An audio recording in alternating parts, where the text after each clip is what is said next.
Good morning, everyone. Good to see you today. Welcome to Theodore Parker Unitarian Universalist Church. My name is James Cross, and I've had the joy of being a part of this community for almost 5 years. As we enter into worship, we bring with us all of the sorrows and joys of our week, and we know that here we are held in loving community. Here we are reminded that we are part of something larger than ourselves. Here we seek to counter oppression, to work for healing and justice in a bruised and broken, but also wonderful world. Here we invite all of you to bring your perspectives, your beliefs, your doubts, and all that is unique and wondrous about you to our service in the spirit of love. All are welcome here. For those joining us in person, a few things that you may want to know. Our congregation is mask optional. If you would like to be seated in an area where others are also wearing a mask, this section, far left, my left, your right, is reserved for people wearing masks. You can use the QR codes at either entrance or in your pews to pull up the order of service on your phone or take one of the large print copies available at either entrance. Our service is being recorded today and will be available for your repeated viewing on YouTube later with no fee. If you would like to have a joy or concern shared with the congregation today during our meditation and prayer, we invite you to fill out a card anytime before our meditation hymn on the table to your right. You may also light a silent candle of joy or concern at any time during our worship service, or use this space in the far back corner for private reflection during the service. People of all ages are welcome to move about in the sanctuary as they need to, or to make themselves comfortable in the cozy zone, vacancy, in front of the first pew.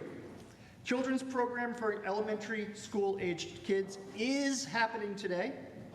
We also have childcare available for children under 4 in the nursery located in the parish hall.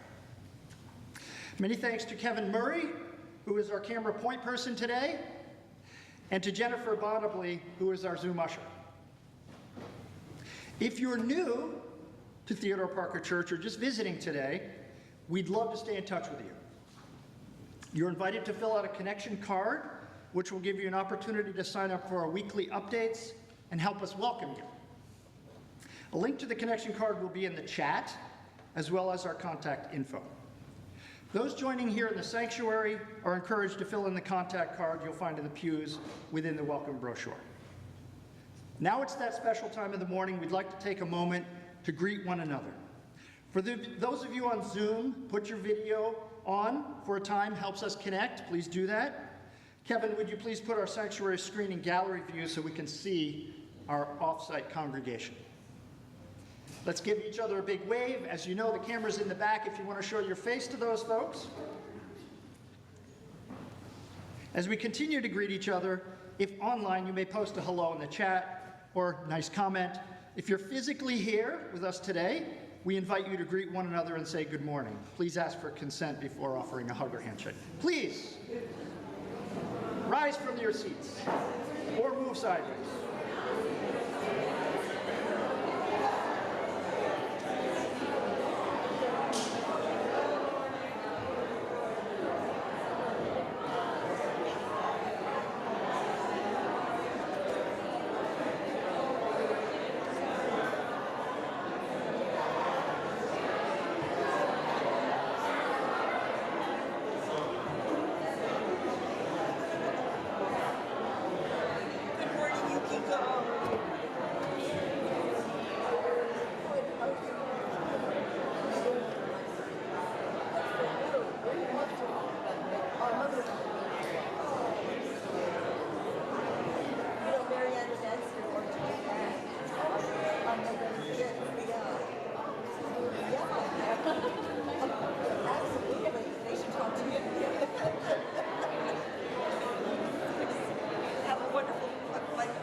I invite us to return to our seats as Yukiko plays La Loubre.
Good morning. I'm Reverend Heather Concannon. My pronouns are she, her, hers, and I'm the minister of this congregation, and it's a joy to be with you all this morning. Our opening words are from Reverend Lynn Cox, Remembrance Invocation. Welcome you who approach this time as a journey toward the horizon, the beginning of the next chapter, seeking all of the insights and opportunities the new day offers. Welcome, you who live out your values with passion, who have a drive for transforming the world towards gratitude and healing, who are ignited by purpose. Welcome, you who ride the waves of life with serenity, you who show courage in the facing the depths of true emotion, you who create and change and flow with time. We find ourselves here on the threshold of a new day, some would say a new year, at a time when the past and present are stirred together in the cauldron of what shall become. Today we remember our beloved dead. Today we give thanks to the people and the forces that helped us reach this moment. Today we gather with the saints and sinners and souls who have been, are being, and will be this congregation as we open up a new path to the future. I invite us to rise in body or spirit for our opening hymn, number 103, For All the Saints. The lyrics will be on the screen and are also in your gray hymnal.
Please join me now in saying our shared covenant, our chalice lighting words, which we say each week, both in English and in Spanish.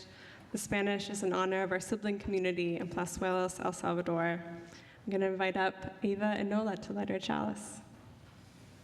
The words will be up on your screen. Please join me in saying them. Love is the spirit of this church, and service is its prayer. This is our great covenant, to dwell together in peace, to seek the truth in love, and to help one another. El amor es el espíritu de esta iglesia y el servicio es nuestra oración. Esta es nuestra gran promesa, vivir juntos en paz, buscar la verdad con amor y ayudarnos los unos a los otros.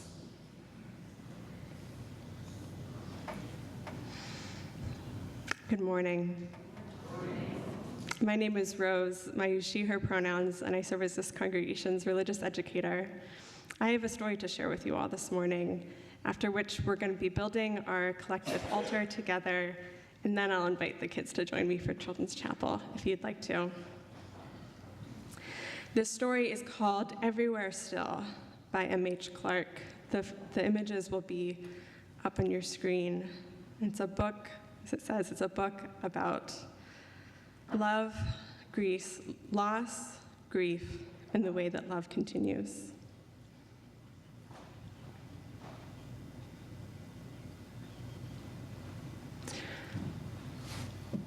I miss you, and I love you. I know I always will. Even though you aren't here now, I think of you all the time, still. I still have our memories. They live right here inside of me. Sometimes they hurt my heart to hold. Sometimes they're warm. Sometimes they're cold. Sometimes they feel so bright and huge, I smile because they feel like you. Sometimes I try to wish you back, and then I wish it worked like that. The truth is, I'd give anything to have you here, right next to me. To see your face or hold your hand or hear my laugh with yours again. Sometimes the missing gets so big, it seems to swallow everything. It feels like there's a hole in me. That hole was where you used to be.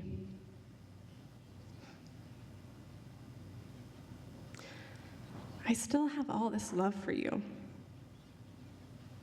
but you aren't here to give it to.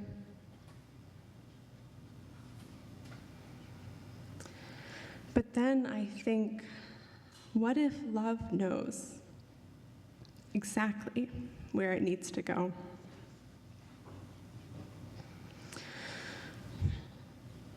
What if it traveled fast and far to find you now, right where you are?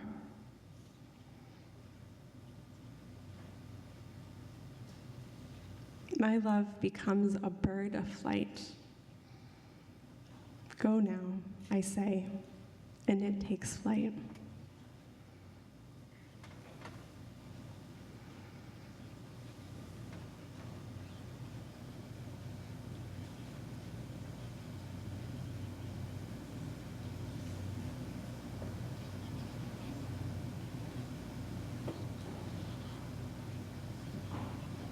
I think there may have been a few more slides. Kevin, is there any chance you can bring that back up?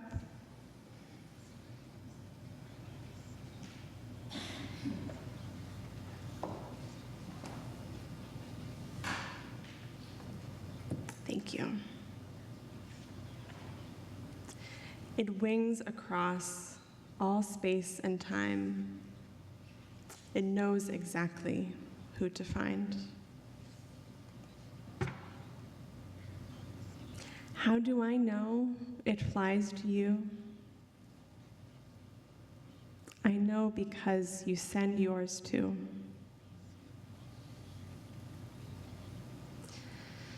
It travels very fast and far. It comes to rest here in my heart. And when your love comes here to me, I recognize it instantly. It fills my heart and warms it too. It feels like I'm right next to you. I miss you and I love you. I know I always will. And even though you aren't here now, I feel you everywhere still.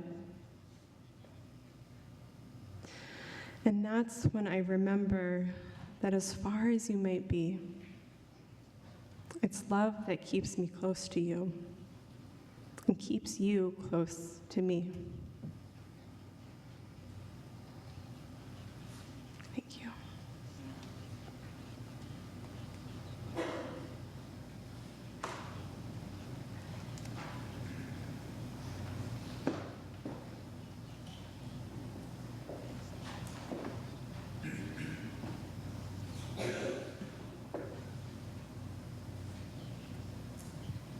Friends, we are in a time of year that many traditions, many cultures across the world believe that the veil between the living and the dead is at its most thin. It's Samhain in the pagan tradition, Halloween, which comes from All Hallows Eve, followed by All Saints' Day and All Souls' Day. This is the time in the year when we are invited to remember and honor those we have lost and to bring them close. So this morning we are going to have an opportunity to build an altar in remembrance of those who have died, as we honor all the souls who make up our cloud of witnesses, all those whose lives and whose love we carry with us.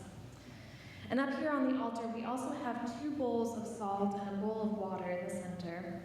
Salt and water representing the tears of loss, tears of grief, tears whose source is love. Tears that allow us to release and to heal and to feel. So if you wish to come up to the altar, whether you've brought a picture to contribute to it or not, you may also take a bit of water, a bit of salt, and drop it in the water, representing the grief and the love in our hearts. And once the salt dissolves in the water, we can't see it, but it's still there. Just as our loved ones are physically gone, we still carry them in our hearts. We carry their love in our hearts. They are everywhere still. Many have brought pictures of those who died.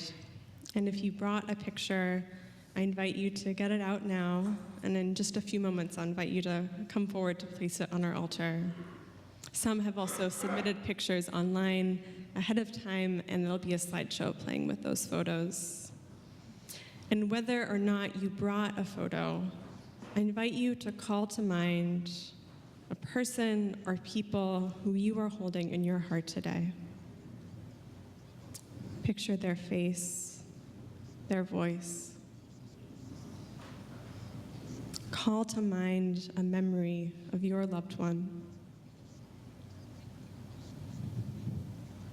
Let yourself rest into that memory, connecting for a moment to those you have lost.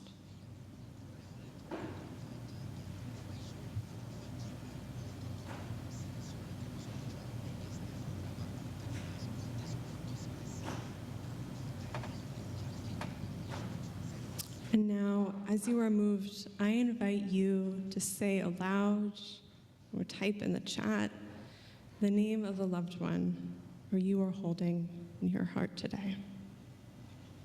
Please say them aloud as you are called. Dan Scott. Stan Gross.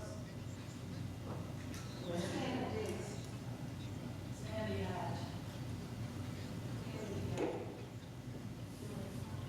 Michael Wall. Bruder.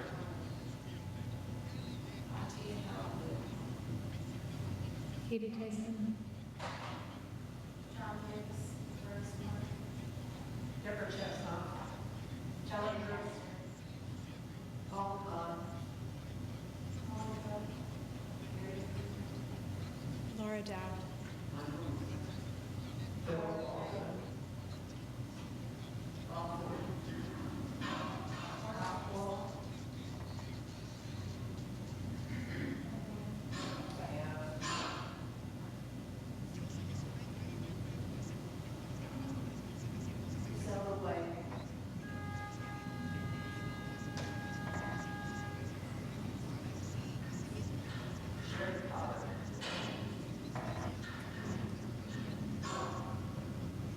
Beloveds, we are surrounded by these names and the many others that remain in our hearts and not said out loud. This cloud of witnesses in a community of hope and love that holds us in times of tenderness and loss. So I'd like to invite us now to come forward and co-create this altar together. And today we have both a physical and a virtual altar.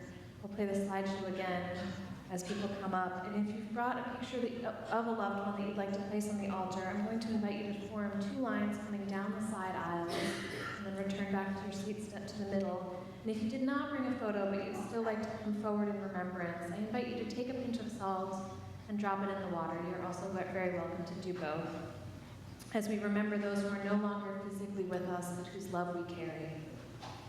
So as the participants come forward, we'll play the slideshow again, and Yukiko will hold us with music. I invite us to come forward.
Would you join me in a spirit of prayer?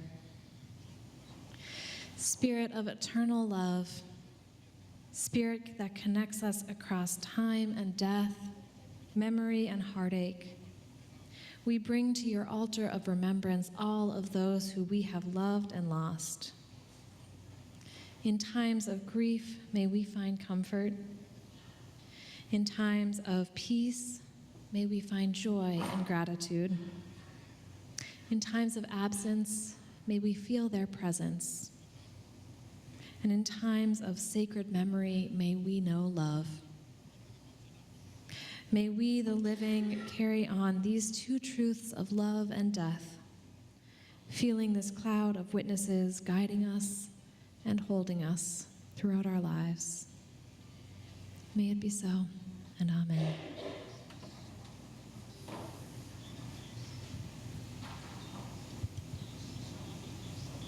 Thank you all for sharing this ritual with us. It's really honored to hold this day with you. Now I'm going to invite any kids who want to join me for Children's Chapel to meet by the door. We'll spend some more time on the subject there and build our own altar.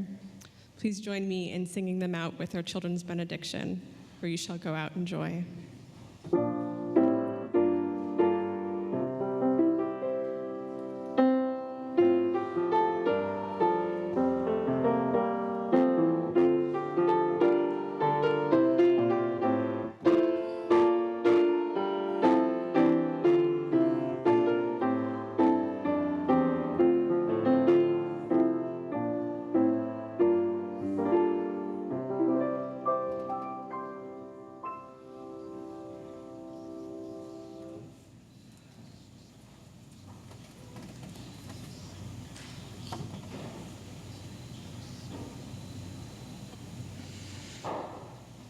We move now into a space of meditation and prayer.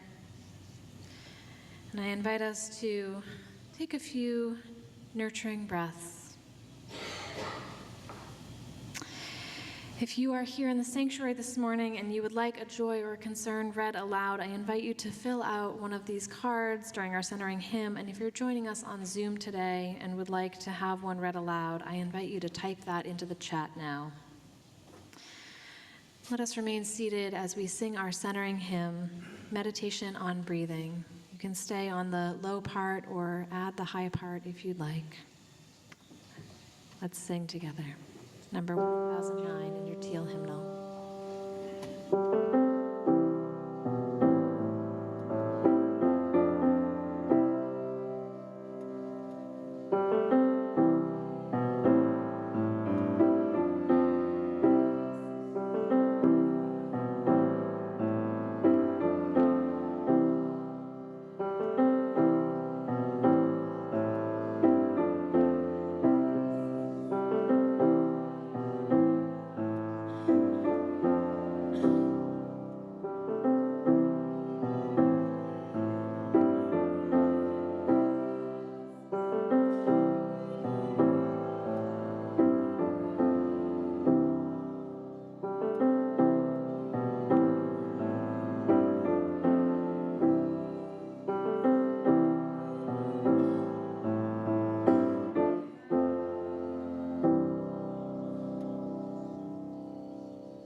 We have many things that we are holding together today as a community. From Susan, a concern for my neighbor Paula, who was just released from the hospital. Concern for my friend's nephew, Sully, who had a heart attack at 40 on Tuesday. We're holding all of these people. A joy from the Hopkins family. We got a new dog.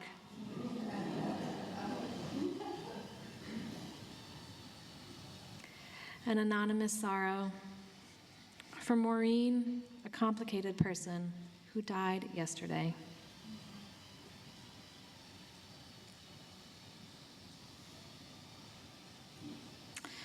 From Julie McVeigh, Stan Gross's 1-year anniversary of his death. I'm thinking of you.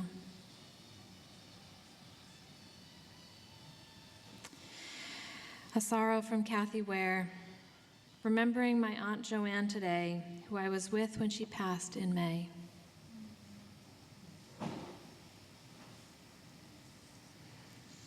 A sorrow from Nora Magdal, for my brother Nico Sadati, who is bravely fighting end-stage gastric cancer.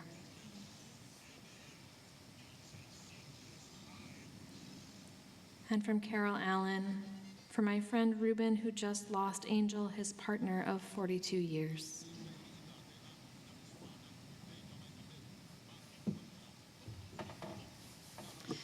For all of these joys and all of these concerns that remain unspoken in the sanctuary of our hearts, we light a final candle.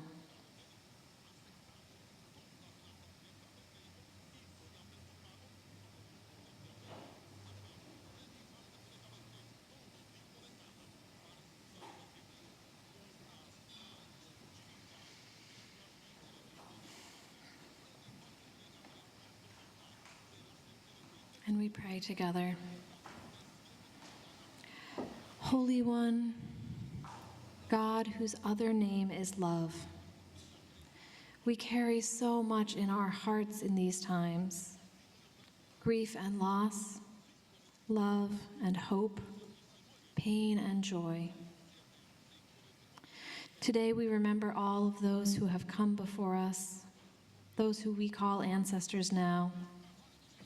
And we remember that their lives too were filled with love and loss, with grief and hope, with pain and with joy. We remember their strength and their struggles, and we draw upon their wisdom in our lives still. Holy One, as we take this time to remember those whom we have loved and lost, may we be filled with a holy awareness of how fragile and how tender life is, and how we might tend to it with love and gentleness, courage and grace, creating meaning and connection. May it be so, and amen.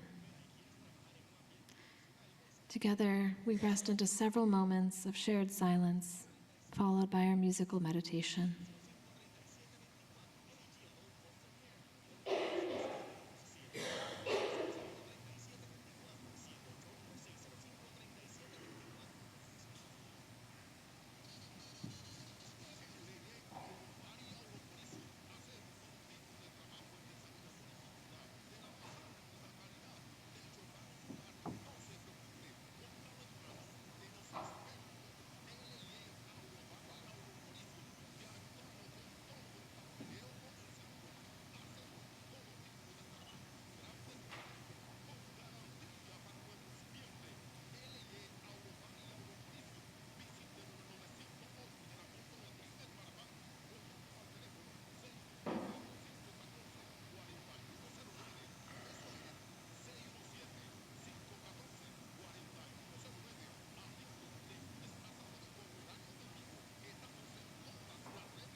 Each week, we take an offering to sustain the many ministries of this congregation.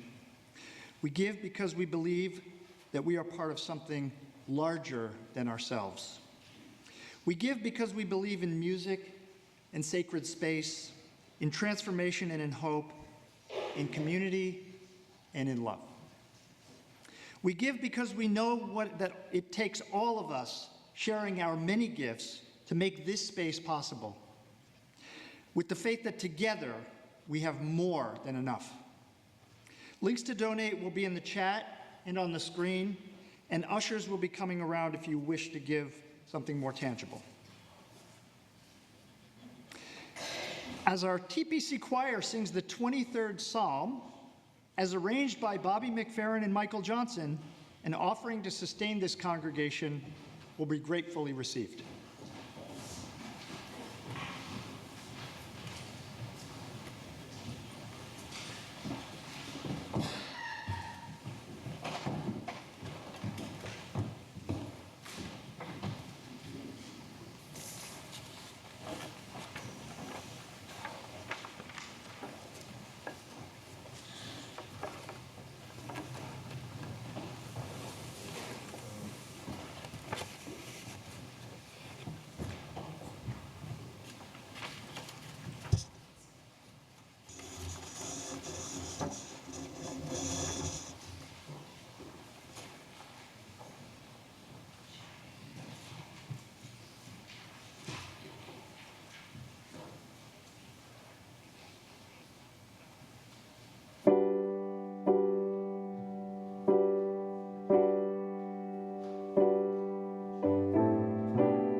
This morning's reading is a poem, They Are Still With Us Still. They are with us still. Sorry. by Reverend Kathleen McTeague.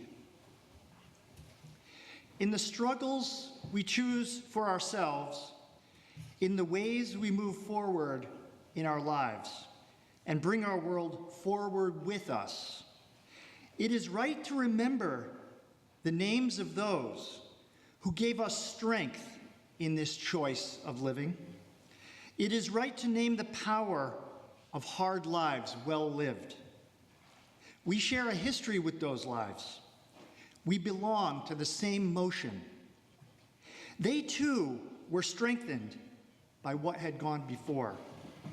They too were drawn on by the vision of what might come to be.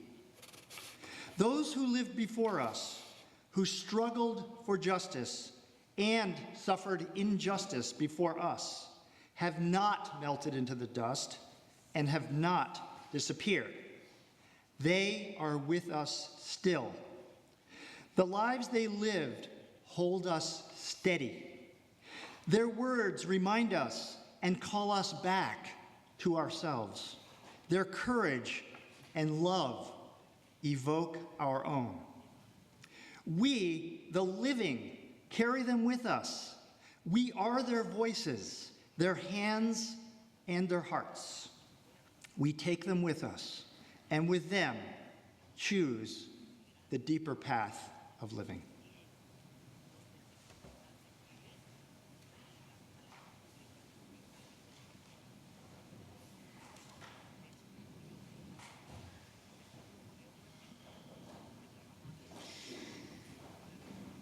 For years after my dad's death, my therapist was particularly fond of insisting that I still had a relationship with him. I, on the other hand, was particularly fond of pointing out that he was dead. Now, I do not consider myself to be much of a mystical person, and in some ways, I have struggled with the idea of some sort of ongoing relationship with someone who has died. Of the many things I grieved in losing my dad, one of the main things has been, perhaps obviously, the loss of his presence in my life.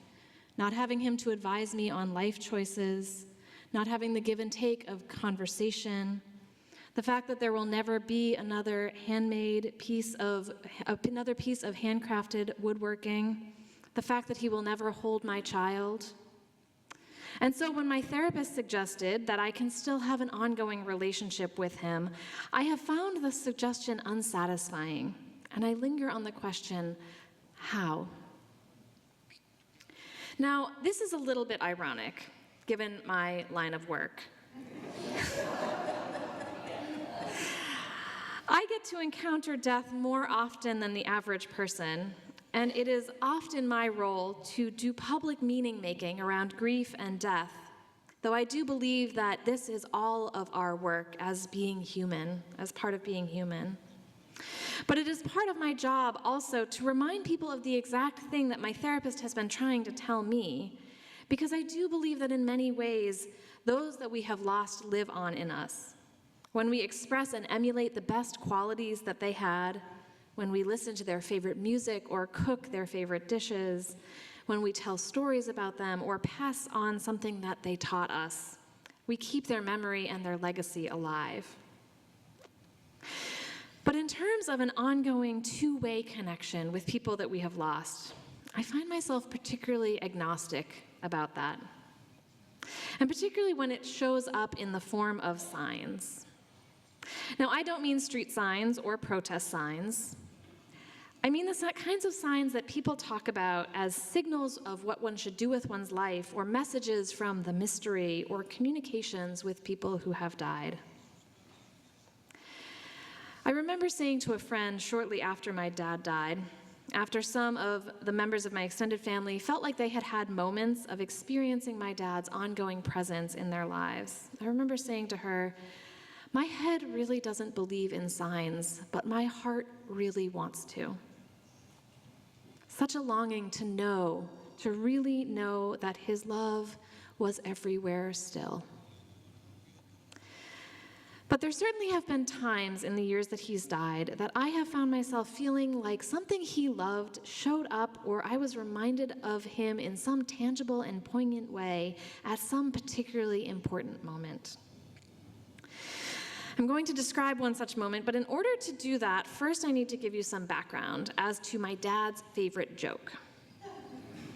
Okay, so you know how when geese fly, they fly in a V? And you know how one side of the V is always longer than the other? Do you know why that is? There's more geese in it.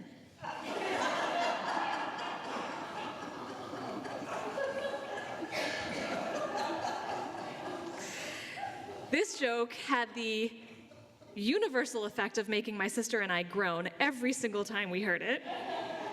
Peak dad joke. But the day of his burial, right down the road at St. Joseph's Cemetery in West Roxbury, was a cold January day. And just as the burial was wrapping up, the quiet, mournful scene was interrupted by an abrupt and increasingly loud series of honks. And overhead, a flock of geese in their classic V shape was getting closer and closer to our gathered group, and my sister and I locked eyes with each other and whispered almost in unison, "More geese in it." And then at the side of our dad's grave, we both started crying and laughing hysterically, trying to be quiet in a way that was I am sure, to everybody around us, perplexing and possibly quite inappropriate. But we were like, we're his daughters, we're allowed to laugh. But it was also for us a moment of connection, a reminder of our dad's sense of humor. And I don't really think that I believe that my dad sent those geese, and maybe you do, and that's fine, but that's just not where my head and my heart land. But in that moment, it was such a comfort, such a source of laughter and love, and our tears and our grief and our poignant moment of connection between us and our dad. There's been other moments like this too. This past week even, I was feeling my dad's absence as we were preparing to dedicate Lyndon, my almost 6-month-old baby. And last week when I turned on the car, my phone automatically connected to the Bluetooth, and spontaneously the Logical song by Supertramp started playing. One of his favorites, one of the ones I associate strongly with him, and I found myself missing him and feeling his love and his presence still. And I know so many people have stories like this. There was a moment in my previous congregation when my colleague and I were officiating a particularly tragic death of a child, when a rainy sky opened up to a beam of sunlight on the grave. It felt too coincidental, miraculous, and also unbelievable. And perhaps you have stories too, you who have lost beloveds. Look at our altar. I invite you to take it in. So many among us, counting ourselves among those who have loved and lost. Lost grandparents and parents, children and friends, siblings and spouses and mentors and members of our community. And perhaps you too have stories of losing loved ones and seeing particularly meaningful animals in unexpected places, or shooting stars, stories of dragonflies arriving, of a presence. Or perhaps you are longing for a sign of reassurance that the connection continues. And if you do, I just want to say, if you do long for moments like these, please trust me. The love and the connection are still there, just like the salt is still in the water, even if you can't see it. Or perhaps you feel like you have an ongoing connection with those you have lost, but have never felt a need to attach any sort of meaning to moments like this. All of these experiences are so common among those of us who have experienced loss. But I find that as my head and my heart continue to debate my personal theology and around what connections beyond the grave look like, I have over time begun to think that it doesn't so much matter whether these kinds of moments are real or not. Instead, I have come to believe that what is more than anything important is the meaning that we give to these moments that matters. Maybe they are signs, perhaps of our loved ones speaking to us from beyond the veil of death. Or perhaps they are how our brains do what they need to do to heal and to live in this world without them, which I think is its own kind of miracle. Or perhaps they are simply signs of our heart's expansive capacity to stay connected, to have a relationship even beyond death. Or perhaps they are simply signs of the magic, the alchemy that allows love to transform into grief and then back into love again. A sign that love endures. The children's book that we read this morning made me cry the first time I read it. I was so struck by these lines. I miss you and I love you, and I know I always will. And even though you aren't here now, I feel you everywhere still. And that's when I remember that as far as you might be, it's love that keeps me close to you and keeps you close to me. Friends, as we mourn our beloved dead, those we have loved and lost, may we find ways to feel connected to them in whatever way most fits for us. May we feel their presence in our lives, whether it's through rituals of remembrance, through memories or photographs or the stories we tell, through our actions that carry on their legacy, or through unexpected reminders that we encounter along our path of grieving.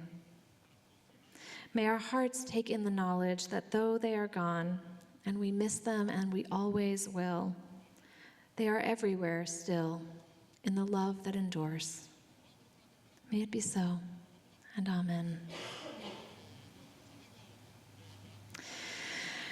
I want to close with Blue Boat Home, which I chose because it's one of the songs that people request most often for memorial services. And I just think that's a beautiful trend, thinking about how we are held on this earth in our living and in our dying. So I invite us to rise in body or spirit for our closing hymn. It's number 1064 in your teal hymnal, Blue Boat Home.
Spirit of eternal love, connecting us across death and time, memory and heartache, we bring to your altar of remembrance and love all those who we have loved and lost.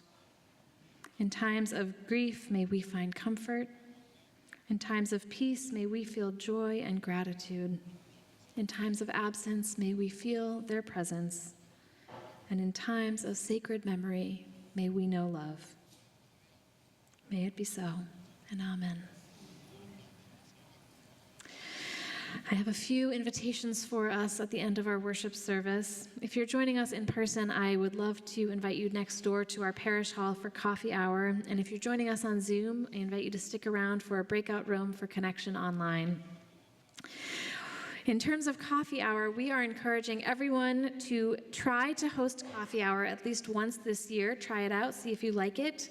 And we could use the help. So if you want to see Pat Hamilton, Pat, could you give a wave, Pat Hamilton, to sign up? That would be fantastic, and we would be so grateful. Today, Diana's List, which is our group that's concerned about Middle East issues, will meet in the parlor at noon.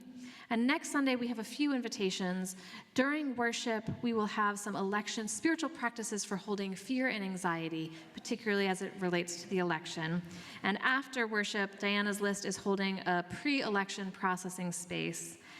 In terms of more election space to hold the election, we will also be holding a post-election processing space here in the sanctuary on November 7th at 6:30, whatever the outcome, and even if we don't know by that point. So we imagine that we will want to gather in community. And I'll also just say, if you have people in your life who could use a space like this around the election, please invite them to those next three things: next Sunday during worship and coffee hour, and Thursday the 7th. So we'll hope to see many of you there. Music on Center, the next concert is this Saturday at 7:30 in the parish hall, and flyers are available if people are able to post them around their neighborhoods and towns. Please see Carol Allen. And finally, the Winter Fair is coming right up on November 23rd, and there are so many things less than 5 weeks away. It's one of our major fundraisers. There's so many ways you can get involved and so many areas that could use an extra set of hands. So please see Jen Buchwald, you want to give a wave, and Carol Allen, great, also here. So please see one of them if you are able to sign up and help with either of those. And with that, Yukiko will close us out with Consolation by Litz. Thank you.